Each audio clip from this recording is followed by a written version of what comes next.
اماں! سالار کی زوردار چیخ پر سب گھر والوں کے کان کھڑے ہو گئے، لیکن مہرو ڈائننگ ٹیبل پر بیٹھی خاموشی سے پراٹھے کے لقمے توڑ توڑ کر منہ میں ڈالتی رہی۔ کوثر بیگم بیٹے کی اس زوردار چیخ پر دہل کر رہ گئی۔ جلدی سے ڈائننگ ٹیبل سے کھڑے ہو کر بولی، ہائے اللہ، کی ہو گیا؟ کرنٹ تے نہیں لگ گیا منڈے نوں؟ تو مہرو زیر لب بڑبڑائی، ہماری ایسی قسمت کہاں؟ اے سالار پتر، کیڑا نواں کٹا کھل گیا ہے سویرے سویرے، کیوں ایسے چیخ رہے ہو؟ سالار تیزی سے چلتا ہوا اماں کے پاس آیا اور بولا، اماں میرے طوطے۔ مہرو انجان بنتے ہوئے سالار کی اس ادھوری بات پر بولی، کیا ہوا؟ مر گئے سارے طوطے؟ مر گئے نہیں، اڑ گئے سارے طوطے۔ سالار غصے سے ہانپتا ہوا مہرو کے سر پر پہنچ چکا تھا۔ مہرو نے ناشتے سے ہاتھ روکے بغیر کہا، تائی جان، کٹا نہیں کھلا، آپ کے بیٹے کا صبح سویرے پٹا کھل گیا ہے۔ پھر کھی کھی کر کے ہنسنے لگی۔ نائمہ نے بیٹی کے سر پر ہلکی چپت لگائی، تمیز کرو مہرو، کیا بول رہی ہو؟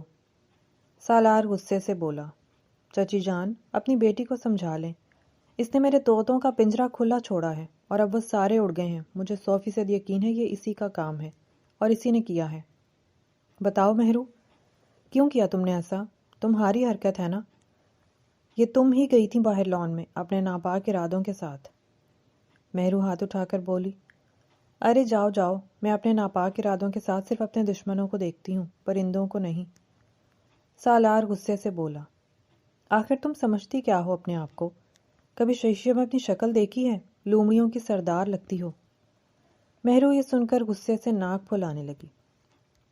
اس سے پہلے کہ وہ کچھ بولتی، نائمہ اور کوثر نے دونوں کے آگے ہاتھ جوڑ دیے اور کہا، بس کرو، خدا کا واسطہ ہے تم دونوں، بس کرو، صبح صبح کیا نحوست ڈال رہے ہو یوں لڑ لڑ کے؟ پھر دونوں اپنی اپنی اولادوں کو ڈانٹنے لگی۔ کوثر بیگم بولی، سالار، تم کیا صبح صبح اٹھ کے طوطوں کی جان کو رونے لگ گئے ہو؟ چل جا میرا پتر، اسکول نہیں جانا کیا آج تو نے؟ او اماں، کیا ہو گیا ہے آپ کو؟ بڈھا ہو گیا ہوں میں پڑھ پڑھ کے، یونیورسٹی جاتا ہوں۔ آپ کو بس ایک ہی نام آتا ہے اسکول۔ نہیں ہے وہ اسکول، یونیورسٹی ہے، اور چلا جاؤں گا۔ آپ اپنی اس لاڈو رانی کو سمجھا لیں کہ اب مجھ سے بچ کے رہے۔ ابھی کچھ دن پہلے ہی میں نے اتنے شوق سے یہ سارے طوطے رکھے تھے۔ وہ غصے سے بولتا رہا، لیکن اس کو مزید چڑھانے کے لیے مہرو مزے لے لے کر ناشتہ کرتی رہی۔ ماں نے جب بیٹی کی یہ حرکت دیکھی تو نائمہ بیگم نے بھی بیٹی کو غصے سے ڈانٹا اور کہا، کب باز آؤ گی تم ایسی حرکتیں کرنے سے؟ بڑے ہو گئے ہو تم دونوں۔ کچھ عرصے بعد جب تم دونوں کی شادی ہو جائے گی تو تب بھی کیا ایسے ہی گھر کو پانی پت کا میدان بنائے رکھو گے؟ نائمہ کے منہ سے تو یہ بات اچانک نکل گئی تھی اور وہاں موجود سب لوگوں کو جیسے سکتہ ہو گیا تھا۔ مہرو کا ہلتا ہوا منہ وہیں جام ہو گیا تھا، جبکہ سالار غصے سے واپس جاتا جاتا وہیں رک کر نائمہ بیگم کو دیکھنے لگا تھا، اور کوثر بیگم نے ہاتھ اپنے ماتھے پر مارا اور بولی، جانی نائمہ، تیرا بیڑا تر جاوے، نہیں ہوا نا تجھ سے صبر؟ جہاں اتنے سال یہ بات اپنے ڈیڈ میں چھپا کے رکھی تھی، اب بھی رکھ لیتی۔ اب تو ویسے بھی کچھ ہی مہینے رہ گئے ہیں ان دونوں کی پڑھائی کے ختم ہونے میں۔ ہاں تو بھابھی، کیا ہو گیا اس میں؟ اتنی بڑی کون سی بات ہے؟ اور یہ ویسے بھی کوئی چھوٹے بچے نہیں رہے۔ اب ان کو معلوم ہونا چاہیے کہ آگے پریکٹیکل زندگی اس طرح نہیں گزرتی۔ ان دونوں کی چونچ ہر وقت لڑتی رہتی ہے، اور ویسے بھی یہ بات کل بھی ان کو پتہ چلنی تھی۔ اس سے بہتر ہے کہ آج ہی پتہ چل گئی ہے۔ اور تم دونوں میری بات کان کھول کر سن لو، بند کرو یہ فضول کا لڑنا اور ایک دوسرے کو تنگ کرنا۔ مہرو، میں تمہیں آخری بار کہہ رہی ہوں، تم نے سالار کو بالکل بھی تنگ نہیں کرنا، یہ تمہارا ہونے والا شوہر ہے۔ ابا جی نے مرتے وقت ایک ہی خواہش کی تھی، انہیں تم دونوں سے بہت محبت تھی، ان کی خواہش پر ہی ہم لوگوں نے تم دونوں کا رشتہ طے کر دیا تھا۔ جتنی جلدی تم دونوں یہ بات سمجھ جاؤ گے تم دونوں کے لیے اتنا ہی بہتر ہوگا۔ نائمہ تحمل سے بیٹی اور اپنے ہونے والے داماد کو سمجھا رہی تھی۔ مہرو کے ہاتھ سے چمچ زوردار آواز میں چھوٹ کر پلیٹ میں گرا۔ اماں، یہ آپ کیسی باتیں کر رہی ہیں؟ میں نہیں مانتی اس بیکار کی بات کو۔ آخر دادا جان نے کیا سوچ کر اس پہاڑی بکرے کو میرے ساتھ باندھنے کا سوچا؟ ایسا کبھی نہیں ہوگا، میں سالار سے کبھی شادی نہیں کروں گی۔ سالار بھی تنک کر بولا، ہاں تو جیسے میں تو پنکھے سے لٹک کر خودکشی کرنے کی دھمکیاں دے رہا ہوں نا کہ مہرو سے میری شادی کروا دو۔ اور اماں، کیا کرتی ہیں آپ؟ میں کوئی آپ کے پنڈ میں رہنے والی شرمیلی دوشیزہ تو نہیں ہوں جس کا آپ یوں بغیر بتائے چوری چھپے رشتہ طے کر دیں گی، اور میں سر جھکا کر جی جی کرتا رہوں گا۔ مر جاؤں گا لیکن کبھی اس لومڑی سے شادی نہیں کروں گا۔ دونوں غصے سے ایک دوسرے کو گھور کر چلے گئے۔ نائمہ بیگم اور کوثر بیگم نے بے بسی سے اپنے سر پیٹ لیے۔ وہ دونوں ہی جانتی تھیں کہ ان دونوں کی آپس میں نہیں بنتی، لیکن اپنی ساس اور سسر کی خواہش کے آگے وہ بھی چپ تھیں، اور دل سے چاہتی تھیں کہ ان دونوں کے بچے خوشی خوشی اس رشتے کے لیے راضی ہو جائیں۔ اگلے ہی دن مہرو سالار کے کمرے میں گئی اور کہنے لگی، مجھے آپ سے شادی نہیں کرنی۔ جیسے میں تو مرا جا رہا ہوں تم سے شادی کرنے کو۔ وہ مقابل کے سامنے کھڑی غصے میں اس کی آنکھوں میں دیکھ کر بولی تو وہ بھی کچھ کم نہیں تھا۔ دونوں ایک سے بڑھ کر ضدی تھے۔ اوکے پھر ڈیل کرتے ہیں، تھوڑی دیر دشمنی سائڈ پر رکھتے ہیں، اس رشتے کو کیسے ختم کرنا ہے یہ سوچتے ہیں۔ وہ آنکھیں چھوٹی کیے بہت کچھ پلان کرنے لگی، پر شاید مقابل ایسا کوئی ارادہ نہیں رکھتا تھا۔ تم سوچو، میں تو راضی ہوں، بعد میں بہت بدلے لینے ہیں تم سے۔ وہ معنی خیزی سے بولتا ذرا اس کی طرف جھکا تو وہ لمحے کو سانس روک گئی، جب وہ جلدی سے سیدھا ہوا اور کہنے لگا، ابھی اتنا برا وقت نہیں آیا سالار پر جو تم جیسی چوہیا سے شادی کر لے۔ مہرونسا نے ایک کس کے تھپڑ سالار کے بازو پر دے مارا اور کہنے لگی، میں تم سے اتنی سیریس بات کر رہی ہوں اور تم آگے سے یہ بکواس کرنا بند کرو۔ شام تک کا ٹائم ہے، تب تک تم بھی کچھ سوچو اور میں بھی سوچتی ہوں کہ ہمیں اس رشتے کو کیسے ختم کرنا ہے۔ دادا جان خود تو مر گئے اور ہمارے لیے مصیبت کھڑی کر گئے۔ مہرو جھنجھلائی سی بولی۔ سالار نے سیریس ہو کر کہا، چلو ٹھیک ہے، میں بھی کچھ سوچتا ہوں، تم بھی سوچو، اور یہ مجھے تم نہ کہا کرو، آپ کہا کرو۔ سالار کو مہرو جب بھی تم کہتی اسے سخت غصہ آتا، اور مہرو بھی اسے چڑھانے کا کوئی موقع ہاتھ سے جانے نہیں دیتی تھی۔ دونوں کی بچپن سے ہی بالکل نہیں بنتی تھی، لیکن اب جب دونوں یونیورسٹی سے فارغ ہونے والے تھے کہ گھر والوں نے اچانک یہ شوشہ چھوڑ دیا کہ ان کے دادا بچپن میں ہی سالار اور مہرو کی بات پکی کر گئے تھے۔ مہرو سالار کے چچا کی بیٹی تھی، ایک ہی گھر میں دو الگ الگ بنے ہوئے پورشنز میں رہتے تھے۔ جتنی ان دونوں کی ماؤں کی آپس میں بنتی تھی، ان کی اولاد اتنی ہی ایک دوسرے سے خار کھاتی تھی۔ سالار اپنے ماں باپ کا اکلوتا بیٹا تھا، جبکہ مہرو کا ایک چھوٹا بھائی بھی تھا۔ ابراہیم صاحب نے مرنے سے پہلے اپنے پوتا اور پوتی کا رشتہ آپس میں طے کر دیا تھا۔ دونوں کے ماں باپ کو بھی اس رشتے پر کوئی اعتراض نہیں تھا۔ نائمہ بیگم بھی اس بات پر خوش تھیں کہ ان کی بیٹی گھر ہی رہے گی۔ سالار ان کی آنکھوں کے سامنے پلا بڑا بچہ تھا۔ وہ سب سالار اور مہرو کی نوک جھونک سے واقف تھے، لیکن سمجھتے تھے کہ وقت کے ساتھ ساتھ ان کا یہ بچپنا ختم ہو جائے گا۔ لیکن اب جب مہرو نے scholarship per out of country جا کر پڑھائی کرنے کی بات کی تو الٹا گھر والوں نے اس کی شادی کا شوشہ چھوڑ دیا کہ شادی کرو اور دونوں میاں بیوی چلے جاؤ، ہمیں کوئی اعتراض نہیں۔ لیکن اپنی شادی سالار کے ساتھ ہونا کسی قیمت پر بھی مہرو کو منظور نہیں تھا، اور سالار بھی مہرو سے ہرگز شادی نہیں کرنا چاہتا تھا۔ اسی لیے آج وہ دونوں سر جوڑے یہی سوچ رہے تھے کہ آخر کس طرح گھر والوں کو اس رشتے سے انکار کرنے کا کہا جائے۔ دونوں نے ہی اپنے اپنے ماں باپ سے اپنی طرف سے تو انکار کیا تھا، لیکن ان کی بات تو جیسے کسی نے سنی ہی نہیں تھی۔ ان کے گھر والے صرف ایک ہی بات کرتے تھے کہ ہمارے مرحوم ابا جان تم دونوں کا رشتہ طے کر گئے ہیں، تم دونوں جو مرضی کر لو، شادی تو تمہیں کرنی ہی پڑے گی۔ ان کے نزدیک مرے ہوئے انسان کی بات پتھر پر لکیر تھی۔ اسی لیے دونوں کے ماں باپ ہی اپنے اپنے بچوں کو سمجھانے میں لگے تھے کہ یہ بچوں کی طرح لڑنا چھوڑ دو، لیکن سالار اور مہرو ایسا ہرگز نہیں چاہتے تھے۔ شام تک سالار کے ذہن میں تو ایسی کوئی بات نہیں آئی کہ جس سے وہ اپنے رشتے کو ختم کر سکے۔ ہاں، البتہ مہرو نے جب اسے بتایا، سنو، ہم لوگ ایسا کرتے ہیں کہ جو تمہاری اور میری امی کی آپس میں اتنی بنتی ہے نا، ہم ان دونوں کی آپس میں لڑائی کروا دیتے ہیں۔ جب ان کی آپس میں نہیں بنے گی تو کیا پتہ غصے میں یہ لوگ رشتہ ہی ختم کر دیں۔ مہرو چہک کر بولی۔ سالار نے ہنستے ہوئے کہا، ارے یار، کیا دماغ چلا ہے تمہارا۔ ہاں ٹھیک ہے، ایسا ہی کرتے ہیں، لیکن کس بات کو لے کر ہم ان کی لڑائی کروائیں گے؟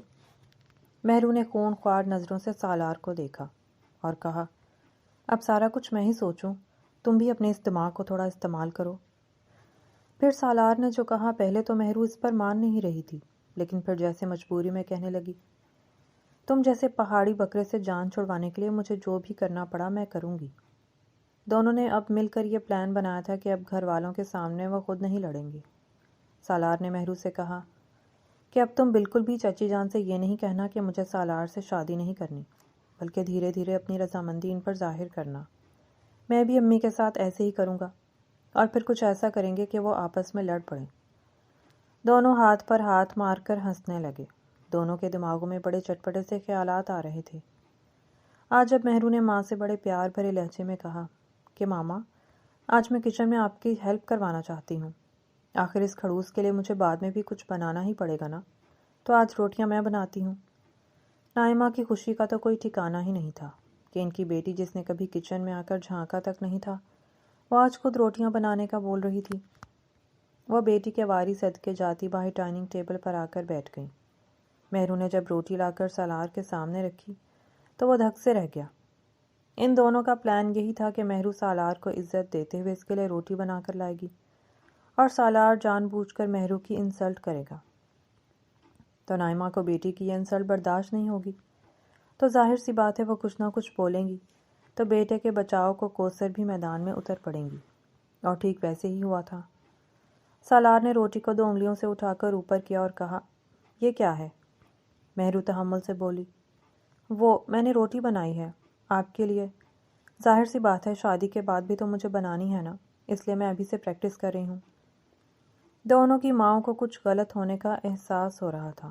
وہ دونوں ایک دوسرے کو معنی خیز انداز میں دیکھ رہی تھیں اور سوچ رہی تھیں کہ کیا پتہ رشتے کی بات نے دونوں کے دل بدل دیے ہوں، اس لیے خوش ہو گئیں۔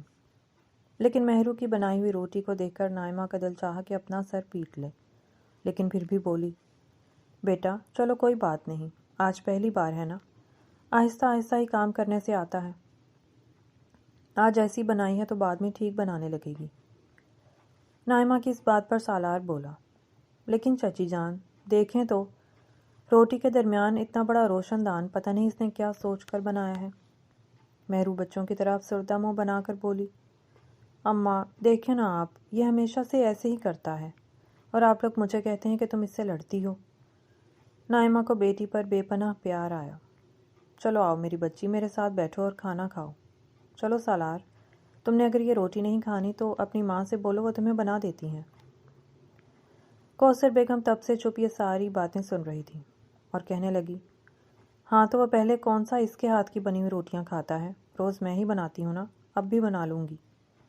کوثر غصے سے کہہ کر کچن میں چلی گئی۔ سالار اور مہرو نے ایک دوسرے کو شرارت سے دیکھ کر آنکھیں دبائیں، پھر جلدی لان میں بیٹھے دونوں ایک دوسرے کو اپنی اپنی کارکردگی بتاتے ہوئے ہنس رہے تھے۔ مہرو بولی، میں نے ماما کو اپنی مٹھی میں کر لیا ہے، ان کو لگتا ہے کہ ان کی بیٹی مظلوم ہے، اور سالار بلا وجہ اس پر غصہ کرتا ہے۔ جبکہ سالار کہنے لگا، ہاں اور میں نے بھی بعد میں ماما کو کہا کہ آپ خود دیکھیں، ایسی جلی ہوئی روٹی کیا کبھی کوئی کھا سکتا ہے؟ اس کے بعد اماں بھی میرے واری صدقے جا رہی تھیں اور کہہ رہی تھیں کہ دفع کرو، میں خود بنایا کروں گی تمہاری روٹی۔ لگتا ہے ہم دونوں کی مائیں جلد ہی آپس میں لڑ پڑیں گی۔ دونوں پھر سے ایک دوسرے کے ہاتھ پر ہاتھ مار کر ہنسنے لگے۔ سالار بولا، ویسے کتنا اچھا لگ رہا ہے نا، ہم دونوں ایسے بیٹھ کر بات کر رہے ہیں جیسے ہمارا ریلیشن شپ چل رہا ہو۔ مہرو بھی کہکہا لگا کر ہنسی، ہاں میں بھی یہی سوچ رہی ہوں۔ اچھا چلو چھوڑو ان فضول باتوں کو، ہم بس تھوڑے دنوں کے لیے ہی دوست بنے ہیں۔ تمہاری اور میری دشمنی تو ازل سے چلتی ہوئی آ رہی ہے، ہم نے بس اپنا مشن پورا کرنا ہے۔ یہ رشتہ کسی نہ کسی طریقے سے ختم کروانا ہے، اور پھر میں باہر پڑھنے جاؤں گی، اور پھر ایک خوبصورت اور ہینڈسم لڑکے سے شادی کروں گی۔ مہرو خیالی پلاؤ بناتی ہوئی بڑی خوش تھی۔ سالار بھی اپنے چہرے کے زاویوں کو بگاڑ کر بولا، ہاں اور میری بھی جب تم سے جان چھٹے گی تو میں ایک پڑھی لکھی، سمجھدار، خوبصورت اور لمبی لڑکی سے شادی کروں گا، تم جیسی چوہیا اور پدی سے تو ہرگز نہیں کروں گا۔ ارے ارے کیا بولا تم نے؟ مجھے پدی؟ یہ میرے قد کو بیچ میں نہ لایا کرو۔ مہرو سالار کو انگلی دکھا کر بولی، نیچے کرو اپنی انگلی۔ اور یہ کیا پھر سے لڑنے لگی ہو نا مجھ سے؟ ہم دونوں نے وعدہ کیا ہے کہ لڑنا نہیں ہے بلکہ لڑوانا ہے۔ دونوں نے پھر سے ایک جھوٹی مسکراہٹ چہرے پر سجائی اور اب اپنے اگلے مشن کے بارے میں سوچنے لگے۔ آئے روز وہ دونوں نے اتنے پلان بناتے، لیکن ان کا کوئی بھی پلان کامیاب نہیں ہو رہا تھا۔ دونوں کی ماؤں نے آپس میں کیا لڑنا تھا، وہ دونوں خود ہی آپس میں لڑتے رہتے۔ رمضان شروع ہونے والا تھا تو ان کی اکلوتی پھپھو اپنے 2 بچوں سمیت ان کے گھر پورا مہینہ رہنے کے لیے آ گئی۔ سالار اور مہرو دونوں ہی پھپھو کو بہت پسند کرتے تھے۔ وہ بھی بھائیوں اور ان کے اولادوں پر جان چھڑکتی تھی۔ اب انہوں نے پورا رمضان یہیں رہنا تھا۔ سب بہت خوش تھے۔ پھپھو کے دونوں بچے بھی سالار اور مہرو کے ہم عمر، اس لیے ان کی آپس میں بہت بنتی تھی۔ جب بھی وہ لوگ آتے سب مل کر خوب رونق میلہ لگائے رکھتے۔ وہ دونوں بہن بھائی بھی سالار اور مہرو کی لڑائیوں سے خوب واقف تھے، اور جب ان کے سامنے یہ دونوں لڑتے تو وہ خوب انجوائے کرتے۔ سالار اپنی بائک پر ہی مہرو کو اپنے ساتھ یونیورسٹی لے کر جاتا تھا۔ آج جب مہرو اور سالار یونیورسٹی جانے لگے تو سالار کو ایک شرارت سوجی۔ ابھی وہ لوگ گھر کے اندر ہی تھے کہ جیسے ہی مہرو نے بائک پر آ کر بیٹھنا چاہا تو فوراً ہی سالار نے بائک کو 1 ویلنگ والے انداز میں کھڑا کر لیا اور مہرو زمین پر گر گئی۔ بازو نیچے لگنے سے کوہنی سے تھوڑا سا چھل گیا۔ شاہ زیب اور عنایا دونوں پاس کھڑے یہ منظر دیکھ رہے تھے۔ درد کی وجہ سے مہرو کی آنکھوں میں آنسو آ گئے۔ سالار کو بھی فوراً احساس ہوا کہ اس نے شرارت میں مہرو کو چوٹ پہنچا دی ہے۔ وہ جلدی سے بائک سے اترا، لیکن مہرو نے غصے میں آ کر ایک زوردار تھپڑ سالار کے چہرے پر دے مارا۔ عنایا اور شاہ زیب بھاگ کر ان دونوں کے قریب آئے۔ عنایا نے مہرو کا ہاتھ پکڑ کر کہا، تم پاگل تو نہیں ہو گئی؟ کیوں اسے تھپڑ مار رہی ہو؟ جبکہ شاہ زیب کہنے لگا، بہن میری، مجھے لگتا ہے پاگل تم ہو گئی ہو۔ اس نے اسے چوٹ پہنچائی ہے تو کیا وہ ری ایکشن نہیں دے گی؟ سالار غصے سے بولا، چپ کرو تم دونوں، اور مہرو جا رہا ہوں میں یونیورسٹی، اب خود ہی آ جانا۔ میں نے ابھی ذرا سا بائک اوپر ہی اٹھائی تھی، تم تو ڈرامے ہی کرنے لگ گئی ہو، اور کوئی اتنی بڑی چوٹ نہیں لگ گئی تمہیں۔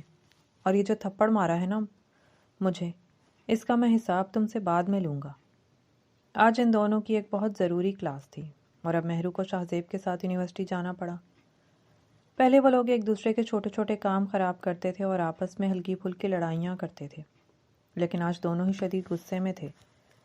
مہرو کو سالار کا اسے یوں نیچے گرانا بہت غصہ دلا رہا تھا، جبکہ سالار اپنے دونوں پھوپھی زاد کزنوں کے سامنے اپنے چہرے پر تھپڑ پڑتا دیکھ کر سخت غصے میں تھا۔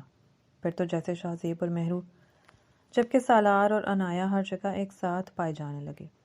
مہرو ہر وقت شاہ زیب سے سالار کی شکایت لگاتی رہتی، جبکہ سالار عنایا کو یہ بتاتا کہ دیکھو تم بھی تو لڑکی ہو نا، اتنی پیاری ہو، اتنے اچھے سے ملتی ہو، بولتی ہو، اور ایک ہماری یہ کزن ہے مہرو بی بی، جسے کسی سے بات کرنے کی کوئی تمیز نہیں ہے۔ اور دوسری طرف مہرو شاہ زیب سے کہتی، تم بھی تو ہمارے ہی کزن ہونا، کتنا اچھا لگتا ہے تمہارے ساتھ ٹائم سپینڈ کر کے۔ اور ایک یہ ہے پہاڑی بکرا، سخت زہر لگتا ہے مجھے، بالکل عورتوں کی طرح لڑائیاں لیتا ہے مجھ سے، اسی لیے مجھے بھی غصہ آ جاتا ہے۔ دونوں کزنز اپنے دونوں لڑاکا کزنوں کی ہاں میں ہاں ملاتے۔ آہستہ آہستہ دن گزرنے لگے۔ اب تو خیر سے رمضان چل رہا تھا، سارے گھر والے خوب ذوق و شوق سے روزے رکھتے اور عبادت کا معمول بھی بڑھا دیا تھا۔ دادی جان تو ہر وقت ہی اپنے کمرے میں عبادت کرتے ہوئے ہی پائی جاتی، لیکن اس رمضان کے مہینے میں بھی سالار اور مہرو کی لڑائیاں ختم نہیں ہوئی تھیں۔ کبھی مہرو سالار کی کوئی شرٹ جان بوجھ کر جلا دیتی تو بدلے میں وہ بھی مہرو کے یونیفارم کو برباد کر دیتا۔ آج بھی مہرو کا پیپر تھا اور وہ لیٹ ہو چکی تھی۔ جیسے ہی سٹینڈ سے اس نے اپنے دوپٹے کو اٹھایا تو وہ عین درمیان میں سے جلا ہوا تھا۔ وہ اڑتی ہوئی سیدھی دادی جان کے کمرے میں گئی۔ دادی جان، پھر آپ کہتی ہیں آپ کے پوتے سے بدتمیزی نہ کیا کروں۔ اب دیکھیں، اس نے میرا سارا دوپٹہ جلا دیا ہے، میرا پیپر ہے اور مجھے پہلے ہی اتنی دیر ہو چکی ہے۔ اب میں کیا کروں بتائیں، کیسے جاؤں؟ اس خبیث کو تو میں آ کر پوچھوں گی۔ دادی جان تحمل سے کہنے لگی، بیٹا ایسی زبان استعمال نہیں کرتے، میں سالار کی خبر لیتی ہوں، آخر کیوں اس نے تمہارا یونیفارم جلایا ہے؟ چلو شاباش، تم شاہ زیب کے ساتھ چلی جاؤ۔ یہ کہہ کر دادی جان نے باہر دروازے کی طرف دیکھ کر ذرا زور سے آواز لگائی، شاہ زیب پتر، مہرو کا آج پیپر ہے اور ان دونوں کی آپس میں پھر سے لڑائی ہو گئی ہے، تو تم ایسا کرو مہرو کو لے جاؤ۔ شاہ زیب نے سعادت مندی سے ہاں میں سر ہلایا اور کہا، جی نانو، میں لے جاتا ہوں۔ چلو مہرو کو غصہ تو بہت تھا، لیکن آج اس کا پیپر تھا، اس لیے فی الحال وہ غصے کو پی گئی اور واپس آ کر سالار سے بدلہ لینے کا سوچا۔ سالار نے اپنے کمرے کی کھڑکی سے شاہ زیب کے ساتھ مہرو کو جاتے ہوئے دیکھا تو اس کے تن بدن میں آگ لگ گئی۔ وہ تو یہ سوچ رہا تھا کہ ابھی میں اپنا حساب کلیئر کر کے آیا ہوں، مہرو کا دوپٹہ جلا کر۔ اور ایسا کبھی نہیں ہوا تھا کہ مہرو کسی اور کے ساتھ یونیورسٹی گئی ہو، اسی لیے وہ انتظار کر رہا تھا کہ ابھی غصے میں ہی صحیح وہ اس کے پاس آئے گی اور اس کی منتیں کرے گی کہ اسے جلدی سے پیپر دلوانے کے لیے لے جاؤ۔ لیکن اب جب شاہ زیب کے ساتھ مہرو جا رہی تھی تو سالار کو بالکل بھی اچھا نہیں لگ رہا تھا۔ ان کے جاتے ہی سالار نے اپنی بائک نکالی اور وہ بھی یونیورسٹی چلا گیا۔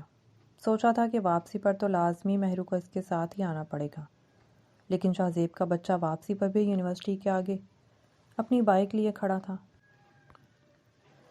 مہرو نے جب دیکھا کہ اس کے دونوں کزن اس کے انتظار کے لیے کھڑے ہیں تو وہ سالار کی طرف غصے سے دیکھتی ہوئی شاہ زیب کے ساتھ آ کر بائک پر بیٹھ گئی اور اس کے کندھے پر ہاتھ رکھ لیا۔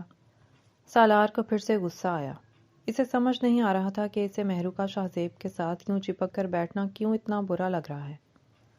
بچپن سے ہی دونوں ساتھ تھے، بے شک آپس میں نہیں بنتی تھی، لیکن سالار نے یہ نہیں سوچا تھا کہ کبھی وہ اس بات سے بھی جیلس ہوگا یا اسے تکلیف ہوگی کہ مہرو اس کے علاوہ کسی اور کے ساتھ بائک پر بھی بیٹھے۔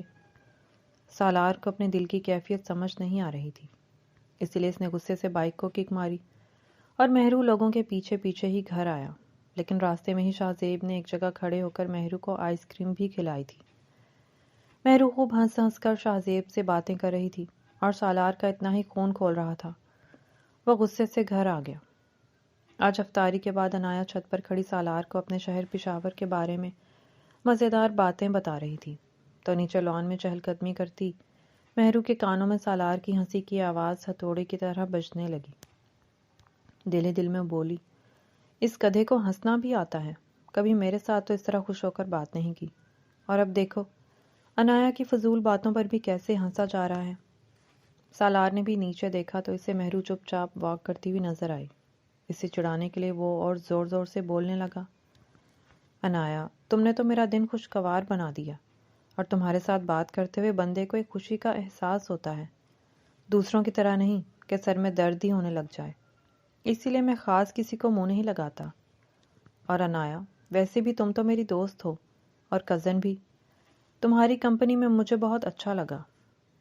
انایا سالار کی اس اچانک ٹون بدلنے پر تھوڑی حیران ہوئی، لیکن جیسے ہی ذرا سا نیچے جھک کر دیکھا تو اسے مہرو غصے سے سخت تل ملاتی تیز تیز واک کرتی ہوئی نظر آئی تو انایا کی ہنسی چھوٹ گئی۔ وہ سمجھ گئی کہ سالار جان بوجھ کے مہرو کو تنگ کرنے کے لیے یہ باتیں کر رہا ہے۔ اگلے دن جب مہرو اپنے کپڑے پریس کر رہی تھی تو شاہ زیب اپنی ایک شرٹ لیے تیزی سے استری سٹینڈ پر آیا۔ مہرو اگر تم مائنڈ نہ کرو تو میں اپنی شرٹ پریس کر لوں، مجھے تھوڑا جلدی کہیں جانا ہے، اگر تمہیں کوئی مسئلہ نہ ہو تو تم اپنے کپڑے بعد میں استری کر لینا۔ مہرو تحمل سے کہنے لگی، ہاں ہاں کیوں نہیں، ادھر لاؤ اپنی شرٹ مجھے دو، میں پریس کر دیتی ہوں، تم تب تک جہاں بھی جانے کے لیے ریڈی ہونا چاہتے ہو جاؤ۔ شاہ زیب ہڑبڑا کر بولا، ارے نہیں نہیں میں خود کر لوں گا، میں اپنے کام خود کرتا ہوں، کوئی مسئلہ نہیں ہے۔ اس سے پہلے کہ شاہ زیب اور کچھ کہتا مہرو نے شاہ زیب سے زبردستی شرٹ لی اور استری کرنے لگی۔ میں بول رہی ہوں نا میں کر دیتی ہوں، اتنا بڑا کوئی مسئلہ نہیں ہے، ایک شرٹ پریس کرنے سے میں کوئی گھس نہیں جاؤں گی، تم جاؤ جا کر تیار ہو جاؤ، میں ابھی تمہیں لا کر دیتی ہوں۔ شاہ زیب جیسے ہی کمرے سے نکلا اس نے سالار کو کمرے کے دروازے کے آگے کھڑا پایا۔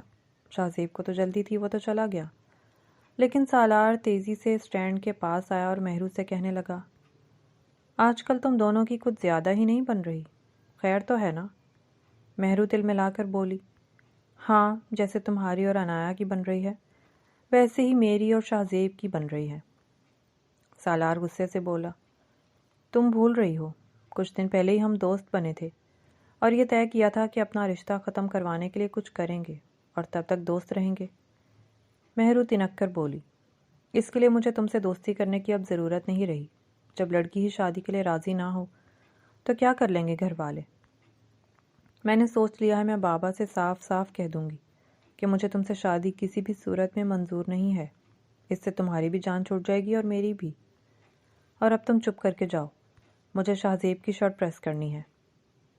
سالار مہرو کی ان باتوں سے اور جلنے لگا، پھر ٹھہرے ہوئے انداز میں بولا، کبھی میرے تو کپڑے پریس نہیں کیے تم نے، تو اس کے کیوں کر رہی ہو؟ مہرو غصے سے آنکھیں نکال کر بولی، میری مرضی، میں جس کے مرضی کپڑے پریس کروں، اور تم بھی تو رات لیٹ نائٹ انایا کو برگر لا کر دیتے ہو، کبھی مجھے تو لا کر نہیں دیے، تم کیا سمجھتے ہو مجھے کچھ معلوم نہیں ہے؟ سب جانتی ہوں کیسے اس چھپکلی کے آگے پیچھے گھوم رہے ہو۔ تم جاؤ یہاں سے، مجھے تم سے بات بھی نہیں کرنی۔ اس دن جو تم نے مجھے چوٹ پہنچائی ہے نا، اور میرا یونیفارم برباد کیا ہے، اس کے بعد میں تم سے کوئی بات نہیں کرنا چاہتی۔ جاؤ اپنا کام کرو۔ مہرو کی دو ٹوک بات پر سالار کو مزید غصہ آیا۔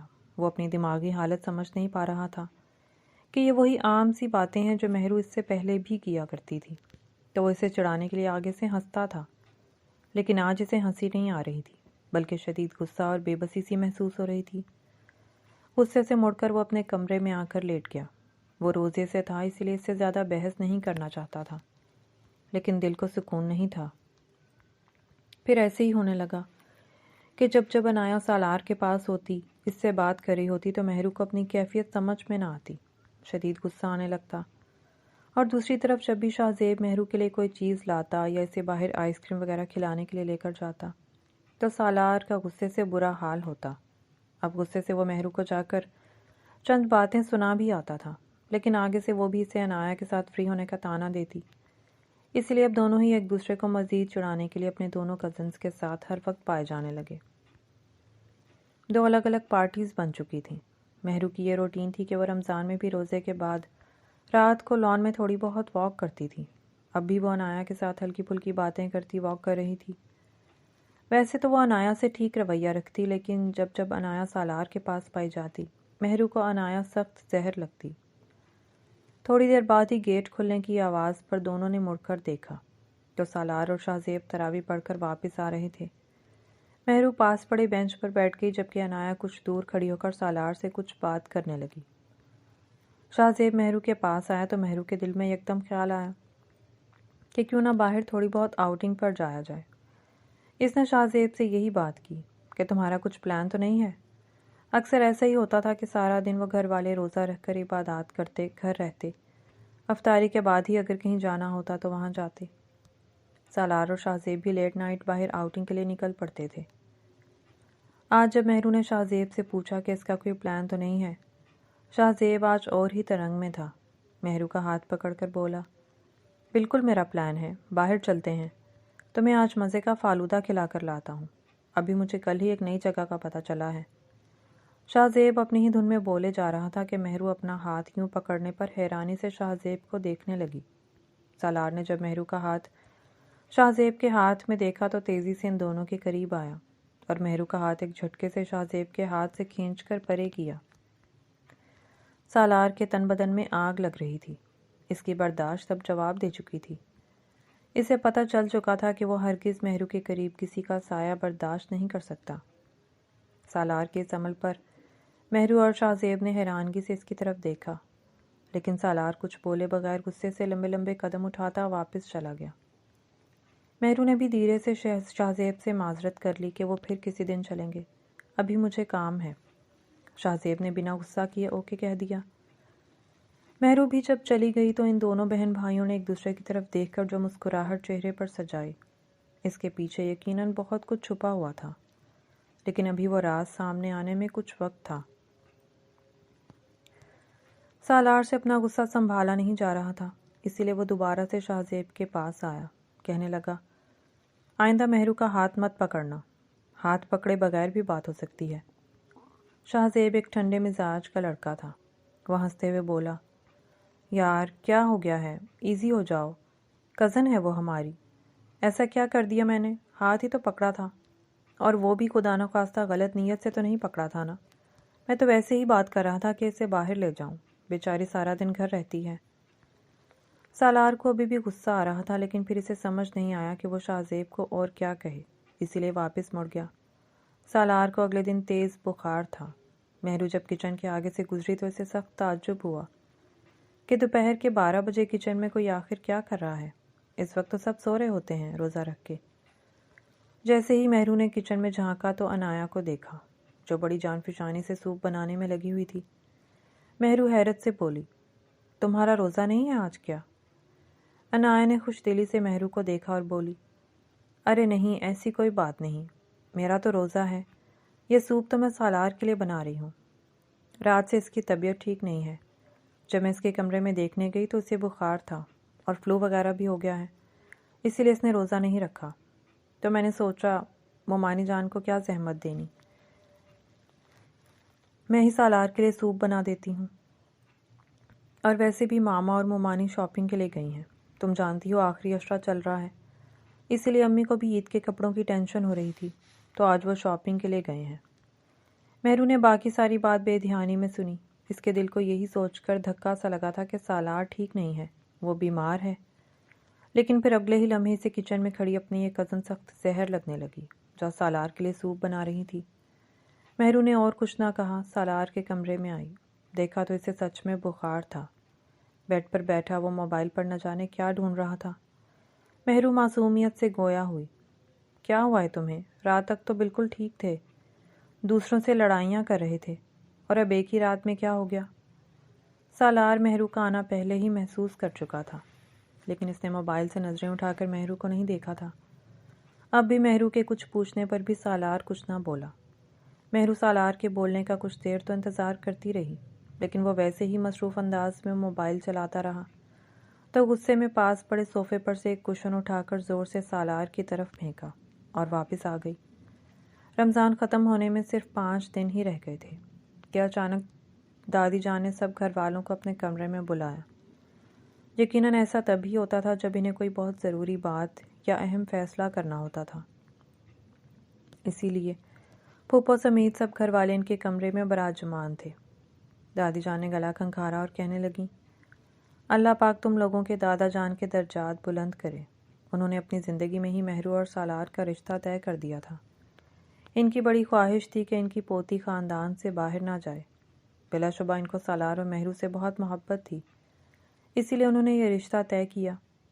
لیکن چند سالوں سے میں محسوس کرتی رہی ہوں کہ سالار اور مہرو کی آپس میں بالکل بھی نہیں بنتی ہے۔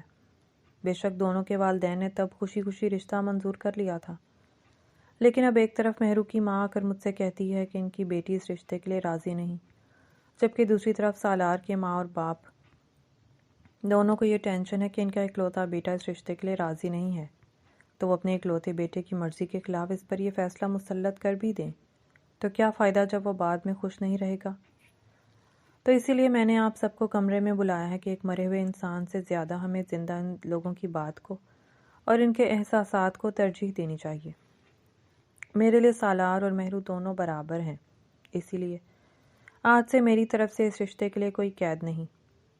پھر مہرو کے والدین کی طرف اپنا رخ کر کے بولی، تم دونوں جب چاہو مہرو کا رشتہ جہاں چاہو کر سکتے ہو، اور سالار تمہیں بھی اپنی پسند سے اپنی زندگی کا جیون ساتھی چننے کا پورا حق ہے۔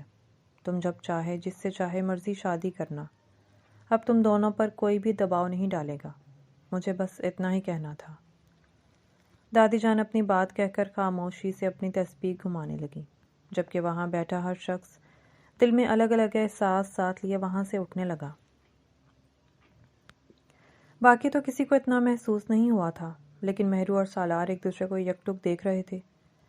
پہلے ایک دوسرے کے دشمن بنے رہتے تھے، لیکن آج جب ان کا رشتہ یوں ختم کرنے کی بات ہوئی تھی تو دونوں ہی بوکھلا سے گئے تھے، بلکہ دونوں کو ہی دکھ ہو رہا تھا۔ دادی جان مزید گویا ہوئی، میری بیٹی یہاں رہنے آئی ہوئی ہے، اچھی بات ہے اگر بہن بھائی آپس میں ہی جڑے رہیں، لیکن اس پر بھی میں کوئی دباؤ نہیں ڈالنا چاہتی۔ پھر بھی اگر تم لوگ اپنی پھوپھی کے گھر رشتہ کرنا چاہو تو کر سکتے ہو، اور زینب تمہیں بھی اب اگر اپنے بھتیجے یا بھتیجی سے رشتہ جوڑنا ہے تو ان کے والدین سے اپنی رضامندی کے ساتھ بات کر لینا۔ میں تو یہی چاہتی ہوں کہ آپس میں جڑے رہو، آگے تم لوگوں کی مرضی، جس کا جو فیصلہ ہوا مجھے آ کر بتا دینا۔ عید کے بعد چھوٹا موٹا کوئی فنکشن رکھ لیں گے، بڑا عرصہ ہو گیا ہے اس گھر میں شادی کی خوشیاں نہیں آئیں، پتہ نہیں میں بھی کوئی خوشی دیکھ پاؤں گی یا یوں ہی مر جاؤں گی۔ سب نے پریشان ہو کر ماں کی طرف دیکھا۔ سالار اور مہرو دونوں کے والدین کو اپنی اپنی اولادوں پر سخت غصہ آ رہا تھا کہ کتنا اچھا ہوتا جو دونوں آپس میں شادی کے لیے مان جاتے، لیکن اب کیا کر سکتے تھے۔ دادی جان نے ہلکی آواز میں کہا، اب تم سب لوگ جاؤ، میری عبادت کا وقت ہو گیا ہے۔ سب لوگ اپنے اپنے کمروں میں آ گئے، لیکن مہرو اور سالار کے دل کی حالت ایک دوسرے سے مختلف نہیں تھی۔ ان دونوں کو لگ رہا تھا کہ جیسے ان کے اندر کوئی خالی پن سا بھر گیا ہے۔ دونوں نے سر توڑ کوشش کی تھی یہ رشتہ ختم کرنے کے لیے، اور اب جب دادی جان نے خود ہی اس رشتے کو ختم کرنے کی بات کر دی تھی تو دونوں کو کچھ بھی اچھا نہیں لگ رہا تھا۔ مہرو خاموشی سے آ کر لان میں بنے بینچ پر بیٹھ گئی اور اپنے دل کو ٹٹولنے لگی کہ کیا واقعی اسے سالار اتنا ناپسند ہے۔ دل میں سوچنے لگی کہ اچھا چلو مان لیتے ہیں کہ میں شادی شاہ زیب سے ہو جاتی ہے تو کیا میں یہ گھر چھوڑ کر جا سکوں گی؟ کیا سالار سے لڑے بغیر میرا دن گزر جائے گا؟ ان سارے سوالات کے جوابات اس کا دل نفی میں دے رہا تھا۔ وہ جان گئی تھی کہ سالار کے بغیر وہ کبھی بھی کہیں نہیں رہ سکتی۔ ایک آنسو ٹوٹ کر مہرو کی آنکھ سے نیچے گرا کہ ساری زندگی اس نے سالار کے ساتھ لڑتے ہوئے گزار دی، کبھی بھی اس کے لیے محبت بھرا احساس دل میں نہیں جاگا۔ لیکن آج یوں اچانک ہی جب رشتے کے ختم کرنے کی بات ہوئی تو دل غم سے بھر گیا تھا۔ یہی سوچ کر اسے رونا آ گیا۔ اوپر والے پورشن میں سالار بھی اپنے کمرے میں افسردہ سا بیٹھا تھا۔ اس کے دل میں بھی یہی سوچیں آ رہی تھیں کہ کیا وہ مہرو کی جگہ کسی اور کو دے سکتا ہے؟ کیا وہ کسی اور لڑکی کے ساتھ خوش رہ سکتا ہے؟ یقیناً نہیں۔ اس کا بھی دل چاہا کہ جا کر دادی جان سے کہہ دے کہ وہ مہرو کے بغیر نہیں رہ سکتا، لیکن پھر سوچنے لگا کہ مہرو تو خوش ہو گئی نا، یہ رشتہ ختم ہو گیا ہے۔ یہ تو میرے جذبات ہیں، وہ تو شاہ زیب کے ساتھ بہت خوش ہے۔ یہی باتیں سوچتے سوچتے سالار کی آنکھ لگ گئی۔ دادی جان نے آج افطاری کے بعد کہا آخری 3 روزے رہ گئے تھے، جن کی شاپنگ نہیں ہوئی وہ جا کر اپنی تیاری مکمل کر لیں۔ پھر چاند رات کو تم لوگوں کی دوڑیں لگی ہوتی ہیں کہ میرے جوتے رہ گئے ہیں اور مہرو تمہیں تو میچنگ چیزیں ہی نہیں مل رہی ہوتی۔ بعد میں جا کر اپنی شاپنگ مکمل کر لو۔ سب نے سعادت مندی سے سر ہلایا۔ پھر شاہ زیب، سالار، عنایا اور مہرو اپنی شاپنگ کے لیے نکل پڑے۔ مہرو اور سالار کے منہ بدستور بنے ہوئے تھے۔ مہرو بے دلی سے عنایا کی ہر بات پر سر ہلا دیتی اور بار بار چور نظروں سے سالار کو دیکھ رہی تھی۔ سالار بھی ویسے تو ان کے ساتھ گھوم رہا تھا لیکن دل بہت اداس تھا۔ تھوڑی دیر بعد عنایا اور شاہ زیب شاپنگ مال میں بنی ایک دوسری جگہ پر اپنی کچھ شاپنگ کرنے گئے تو پیچھے مہرو اور سالار اکیلے رہ گئے۔ سالار دھیرے سے بولا، کیسی ہو مہرو؟ مہرو نے حیرانگی سے سر اوپر اٹھایا۔ مجھ سے پوچھ رہے ہو؟ سالار بولا، تو کیا تمہارے علاوہ اور کوئی ہے یہاں؟ تمہیں تو فرصت نہیں ہوتی کسی کا حال پوچھنے کی۔ میں نے سوچا میں ہی پوچھ لوں، کیسی ہو؟ بلکہ اب تو خوش ہوگی نا، جس کے لیے دن رات اتنی پلاننگ کرتے تھے وہ کام اب ہو چکا ہے، تو ظاہر ہے تمہاری جان چھوٹ گئی ہے مجھ سے، تو اب خوشی ہوگی نا تم؟ مہرو دھیمے لہجے میں بولی، جس لہجے میں وہ ہرگز بھی کبھی بھی کسی سے بات نہیں کرتی تھی، لیکن دل اداس تھا تو زبان پر بھی تالے لگ گئے تھے۔ ہاں، اگر یہ رشتہ ختم ہونے سے میں خوش ہوں تو تم کون سا ناخوش ہو گئے؟ تمہاری بھی تو دلی خواہش تھی نا یہ رشتہ ختم ہو جائے۔ اور ویسے تایا جان پھپھو سے تمہارے لیے عنایا کا ہاتھ مانگنے ہی والی ہیں، تو کب کرے ہو شادی؟ سالار کو تو یہ بات سن کر غصہ ہی آ گیا، لیکن پھر ضبط کر کے بولا، کیا بکواس ہے یہ؟ مجھے نہیں کرنی عنایا سے شادی۔ بے شک وہ اچھی لڑکی ہے لیکن میں اس سے شادی نہیں کرنا چاہتا۔ تم اپنی بات کرو۔ مجھے تو لگتا ہے کہ پھپھو شاہ زیب کے لیے تمہارا رشتہ مانگنے والی ہیں۔ مہرو تنک کر بولی، ایسا ہرگز نہیں ہے، شاہ زیب میرے بھائیوں جیسا ہے، میں نے کبھی اسے اس نظر سے نہیں دیکھا۔ سالار مہرو کی اس بات پر تو جیسے خوش ہو گیا تھا۔ اس کے دل پر ٹھنڈی پھوار برسنے لگی۔ پھر اچانک ہی بولا، پھر تم نے کسے اس نظر سے دیکھا ہے مہرو؟ مہرو نظریں چرا کر کہنے لگی، میں نے کسی کو اس نظر سے نہیں دیکھا۔ اور آج تمہیں کیا ہو گیا ہے؟ کیسی بہکی بہکی سی باتیں کرنے لگ گئے ہو؟ چلو ڈھونڈو ان دونوں کو اور چلیں گھر واپس، دیر ہو رہی ہے۔ مہرو واپسی کے لیے مڑنے ہی لگی تھی کہ سالار نے یکدم اس کا ہاتھ تھام لیا۔ مہرو، مجھے تم سے کچھ کہنا ہے۔ مہرو سوالیہ نظروں سے سالار کی جانب دیکھنے لگی۔ سالار بے بسی کے عالم میں بولا، مجھے نہیں معلوم تھا جب یہ رشتہ ختم ہوگا تو میرے دل میں تمہارے لیے محبت پیدا ہو جائے گی۔ میں تمہارے بغیر زندگی گزارنے کا تصور بھی نہیں کر سکتا، اور تمہارے علاوہ تو کسی سے شادی کرنا تو دور کی بات، میں کسی لڑکی کو پسند بھی نہیں کرتا۔ کم آن پلیز، مان جاؤ۔ اگر تم میری زندگی سے دور ہوئی یا اس گھر سے چلی گئی تو میں زندہ نہیں رہ پاؤں گا۔ سالار کے اس والہانہ اظہار پر مہرو حیران رہ گئی، لیکن اب وہ وقت تھا جب مہرو نے بھی سالار سے تلخی سے بات نہیں کی، بلکہ سر جھکا کر بولی، تم ٹھیک کہہ رہے ہو سالار، میرے دل کی کنڈیشن بھی تم سے مختلف نہیں ہے۔ میں تو یہ سوچ سوچ کر ہی مرنے والی ہو گئی ہوں کہ اگر میں کہیں اور چلی گئی شادی کر کے تو کیا میں وہاں تم لوگوں کے بغیر رہ سکوں گی؟ میرا دل نہیں مانتا یہاں سے کہیں بھی جانے کو، اور اب اتنے دنوں سے ہم دونوں نے لڑائی بھی نہیں کی، اور بات بھی نہیں کی تو ایسا لگتا ہے کچھ کھو سا گیا ہے۔ میں بھی تمہارے بغیر نہیں رہ سکتی۔ سالار کو یقین ہی نہیں آ رہا تھا کہ مہرو نے اس کی محبت قبول کی تو کی، الٹا اس سے بڑھ کر محبت کا اظہار بھی کر دیا۔ دونوں ایک دوسرے کی طرف دیکھ کر دل سے مسکرائے۔ پھر سالار بولا، لیکن دادی جان نے تو یہ رشتہ ختم کر دیا تھا، اب ہم کیسے انہیں کہیں گے کہ ہم دونوں ایک دوسرے سے شادی کرنا چاہتے ہیں، جبکہ اتنے مہینوں سے ہم بار بار اپنے گھر والوں سے یہی کہہ رہے تھے کہ یہ رشتہ ختم کر دیا جائے۔